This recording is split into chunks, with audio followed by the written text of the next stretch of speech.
Hello everyone, कैसे हैं आप सब। मेरा नाम चंचल है और मैं यूपी कांस्टेबल हूँ। जैसे कि 3 तारीख को आपके एडमिट कार्ड आ गए हैं, सबको पता चल गया होगा किसका फिजिकल किस टाइम है और किस जगह पर है। तो फिजिकल का तो सबको पता चल गया है लेकिन वहाँ का क्या प्रोसेस होता है, क्या चीज़ें होती हैं, एंट्री से लेके एग्जैक्ट की क्या क्या उस बीच का शेड्यूल होता है, क्या क्या प्रक्रियाएं होती हैं, मैं आपको 1 बाय 1 सारी चीज़ें बताती हूँ। तो बात करते हैं। तो जैसे ही आप अपने सेंटर पे पहुँचते हैं, वहाँ आपकी एंट्री होती है। एंट्री आपके एडमिट कार्ड और आधार कार्ड के साथ होती है। आधार कार्ड जरूर ले जाना और ओरिजिनल ले जाना, फोटो वगैरह भी लेके जाना, जो डॉक्यूमेंट्स है वहाँ लेके चले जाना, क्योंकि वहाँ जाके आपको परेशान ना होना पड़े, ताकि वो लगे ना लगे। लेकिन फ़ोटो, एडमिट कार्ड और आधार कार्ड ये मस्ट है। तो एंट्री आपकी हो जाती है। फिर उसके बाद आपको बुला लिया जाता है बायोमेट्रिक के लिए। बायोमेट्रिक उसी तरह से होते जैसे आपका एग्ज़ाम देते टाइम हुआ था, वैसे ही आपके बायोमेट्रिक हो गया। आपकी आंखें स्कैन होंगी, आपका थंबनेल लगेगा, क्योंकि कोई गलत कैंडिडेट तो नहीं आ गया है। जिसका फिजिकल है वो ही आया है। बायोमेट्रिक का रीज़न ये होता है करने का। फिर उसके बाद आपको आगे भेज दिया जाता है चेस्ट नंबर के लिए। तो 1 बाय 1 आपको रोल नंबर से बैठा दिया जाता है। उसके बाद आपको मिलते हैं चेस्ट नंबर। जैसे चेस्ट नंबर मिलते हैं, फिर आगे जा कर के आपको मिलती है वो चिप। तो चिप 2 मिलती हैं, ताकि एक काम ना करे, एक काम कर जाए और किसी भी कैंडिडेट को कोई प्रॉब्लम ना हो। दोनों में ही टाइम काउंट होता है। बहुत बार एक में प्रॉब्लम आती है, एक में नहीं आती, एक में प्रॉब्लम आ जाती है और एक चालू रहती है। इसलिए दोनों पैरों में चिप बांधी जाती है। तो चिप को अच्छे से बांधे, बहुत टाइट करके बांधे, ताकि आपको कोई प्रॉब्लम ना आए। तो चिप मिलने के बाद आपको बुला लिया जाता है ग्राउंड में। ग्राउंड कुछ ऐसा होता है, वैसे ग्राउंड की जो दशा होती है मैं आपको बता देती हूँ। मेरा फिजिकल मेरठ में हुआ था, और जिसका भी फिजिकल मेरठ में है तो वो कमेंट बॉक्स में बता दे। मैं मेरठ का ग्राउंड की बात करूँ तो बहुत साफ सुथरा है। आप जूते पहन के दौड़े या नंगे पैर दौड़े, कोई प्रॉब्लम नहीं होगी। मैंने उसमें 3 बार दौड़ मारी है। बहुत अच्छा ग्राउंड है।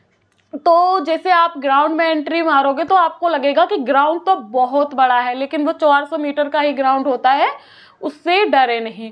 तो आपको बैठा दिया जाएगा ग्राउंड में। फिर सबको फिर से एक बार रोल नंबर बुलाएंगे और फिर चेक होगा कि कौन किस सीरीज़ में है। फिर जैसे ही आपके चेस्ट नंबर मिले हैं जिस हिसाब से, उस सीरीज से आपको रनिंग के लिए खड़ा कर दिया जाएगा।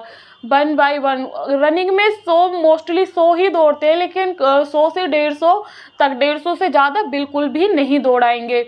वहाँ पे एक ब्लैक कलर की मैट पड़ी होगी। उस मैट पे एक कुछ क्या बोलते हैं, लगा देते हैं, जिससे वो आपकी चिप को स्कैन करता है और उसमें आपका जो काउंट हो, जो आपके चक्कर काउंट होने लगते हैं आपकी चिप में।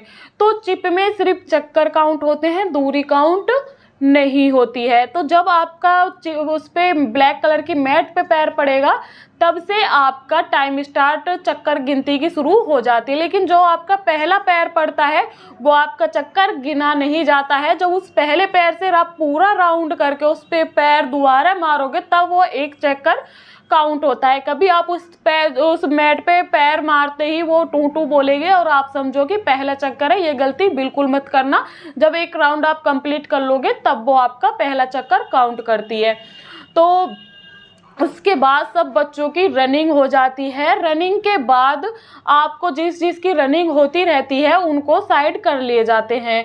फिर दूसरे बैच की रनिंग होती है। वैसे जो पहले बैच की रनिंग होती है उसका टाइम रिजल्ट आने में आधा घंटा से पौन घंटा लगता है, मैक्सिमम 1 घंटा, उससे ज़्यादा समय नहीं लगता है। तो वो आपके पैरों से सारी चिप एक बड़े से बॉक्स में निकलवा लेंगे।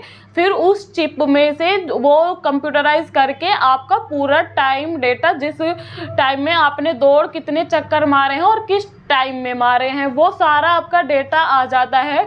और आपको 1 घंटे के बाद बता दिया जाता है सबको इकट्ठा करके कि इस नाम का विद्यार्थी कौन फेल है, कौन पास है और किसकी दौड़ कितने टाइम में निकली है। वैसे वो मोस्टली सबसे पहले उन बच्चों का नंबर बताते हैं जो फेल हो गए होते हैं। तो यही आपकी प्रोसेस होती है। उसके बाद आप फिर दूसरा बैच आता है, दूसरा तीसरा पूरे शाम तक बैच चलते रहते हैं।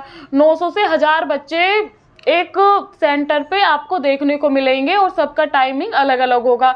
आप बिल्कुल भी लेट मत करना, वरना आपका बैच लेट हो जाएगा, जिससे बैच लेट नहीं होगा, आप लेट होगे, आपकी जगह किसी और को दौड़ा दिया जाएगा और फिर आपका, मैं तो कहती हूँ आप जितने अच्छे से टाइम से एंट्री ले लोगे आपकी दौड़ उसी हिसाब से उस जल्दी हो जाएगी। और सुबह का स्टेमिना बहुत अच्छा होता है, तो आप, मैं बोलती हूँ टाइम से एंट्री ले लें।